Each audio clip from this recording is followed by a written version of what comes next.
Aujourd'hui, vidéo sur les 10 premières questions que tu pourrais avoir le jour de ton permis. Donc si tu t'apprêtes à le passer à l'instant, ces questions-là sont pour toi. Question numéro 1. Montrer la commande de réglage de hauteur des feux. Le dispositif, généralement, il se situe sur la gauche. Vous l'avez dans cette partie-là, c'est ici. Pourquoi doit-on régler la hauteur des feux? Pour ne pas éblouir les autres usagers. Comment et pourquoi protéger une zone de danger en cas d'accident de la route? En délimitant clairement et largement la zone de danger de façon visible pour protéger les victimes et éviter le suraccident. Question numéro 2. Donc j'ai le capot ouvert. Montrer où s'effectue le remplissage du produit de lave-glace. Le remplissage de produit de lave-glace, c'est ici. Donc il va falloir ouvrir le capot et après vous lui montrez ça. Pourquoi est-il préférable d'utiliser un liquide spécial en hiver? Pourquoi est-ce que vous mettez du liquide spécial? Parce qu'un liquide en hiver, qu'est-ce qui se passe? Vous voyez, j'ai super froid là, le liquide en hiver, il gèle. Donc si ça gèle, vous ne pouvez plus l'utiliser. Donc ça ne marche plus pour nettoyer votre pare-brise. Dernière question sur cette numéro 2. Quel comportement adopter en cas de diffusion du signal d'alerte et système du signal d'alerte, du système d'alerte et d'information des populations? SAIP. Tout est ici, on se met en sécurité. S'informer grâce aux médias et sites internet des autorités dès que leur consultation est possible, respecter les consignes des autorités. En gros, vous vous connectez sur les sites officiels pour vous renseigner sur ce que vous devez faire. D'accord? Allez. Question numéro 3. Mettez le rétroviseur intérieur en position nuit. Donc là, ici, on a un rétroviseur automatique. Donc vous lui signalez, le rétroviseur est automatique. S'il ne l'est pas, vous avez une petite commande qui va se situer en dessous pour l'attirer. Vous lui montrez et ça suffira. Quel est l'intérêt de la position nuit? C'est de ne pas être ébloui par les feux des véhicules suiveurs. Comment est composé le signal d'alerte et système d'alerte d'information des populations? C'est dur à dire. SAIP. Vous savez, c'est diffusé par les sirènes tous les premiers mercredis du mois. Et donc, comment est-ce que c'est composé? Il y a 2 signaux distincts. Donc, variation du signal sur 3 cycles successifs. Je vais vous faire l'imitation. Voilà, très rapide comme ça. Et le signal de fin d'alerte, c'est un signal continu. Question numéro 4. Les pneumatiques. Alors, je vous montre. Elle est là. Hop, on zoome un peu. Contrôler l'état du flanc sur l'un des pneumatiques. Le flanc, c'est le côté ici. Ce que vous devez regarder, c'est qu'il n'y ait pas de hernie. Une hernie, c'est une petite bosse, donc vous lui dites, il n'y a pas de hernie, il n'y a pas de gomme arrachée, un trou, et il n'y a pas de petite craquelure qui voudrait dire que votre pneu est tout sec. Qu'est-ce qu'on a d'autre après? Ok, citez un endroit où l'on peut trouver les pressions préconisées pour les pneumatiques. On y va, regardez, ma portière est ouverte. Sur l'Opel Corsa, c'est ici. Sur les autres véhicules, ça sera sensiblement au même endroit. Et ensuite, question de premier secours. Sur autoroute, comment indiquer avec précision les lieux de l'accident depuis un téléphone portable en indiquant le numéro de l'autoroute, le sens de circulation et le point kilométrique. Sur le côté, vous avez des petites bornes kilométriques. Ces bornes, elles vous servent à vous situer sur l'autoroute. Vous dites dans quel sens vous êtes et après, vous dites sur quelle autoroute, forcément. Et comme ça, on vous retrouve directement. Question numéro 5. Faire fonctionner les essuie-glaces avant du véhicule sur la position la plus rapide. On est là, main sur le volant, main droite, ici, et on va venir monter au maximum, position la plus rapide. Comment détecter leur usure en circulation?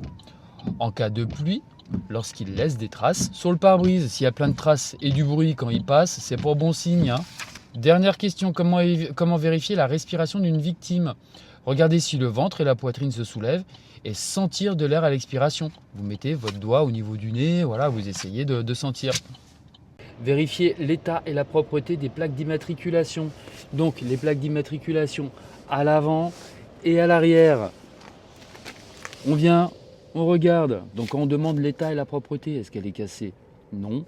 Est-ce qu'elle est propre? Oui, il y a une bonne visibilité. Et ensuite, on y va avec l'examinateur qui vous suit. Et on fait la même chose derrière.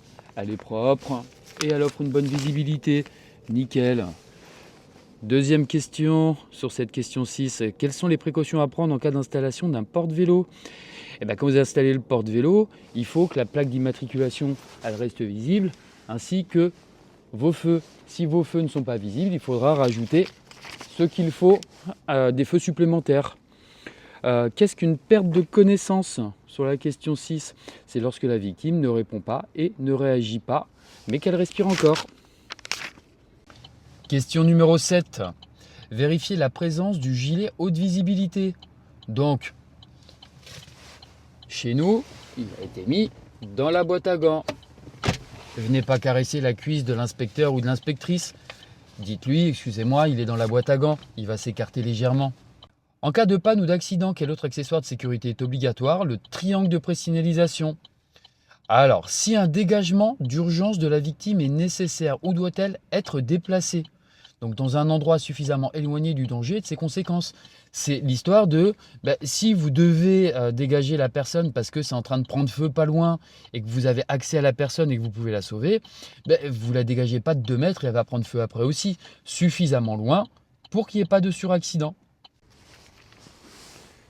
Question numéro 8.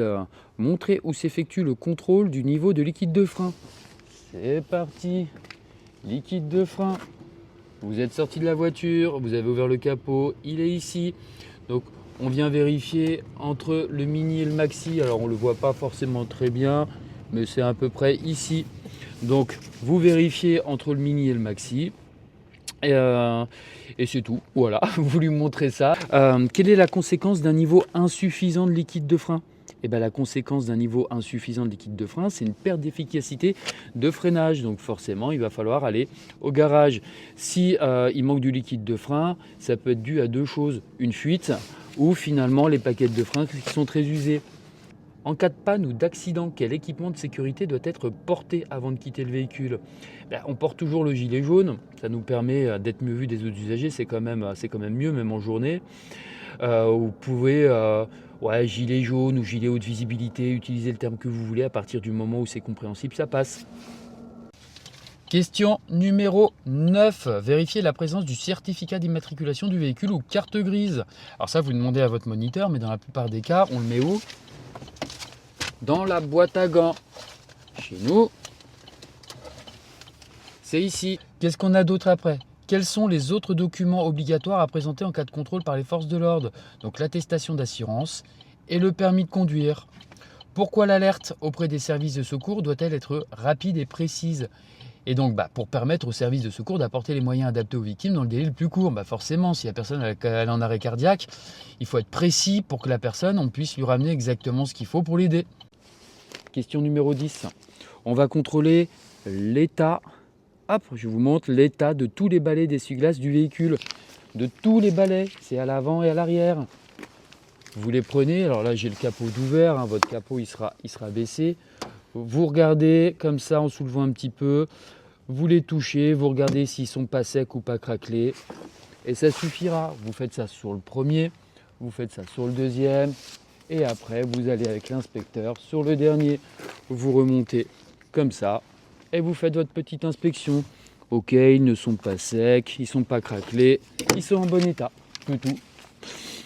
Qu'est-ce qu'on a d'autre après? Quel est le risque de circuler avec des balais d'essuie-glace défectueux? Bon, je pense que c'est logique.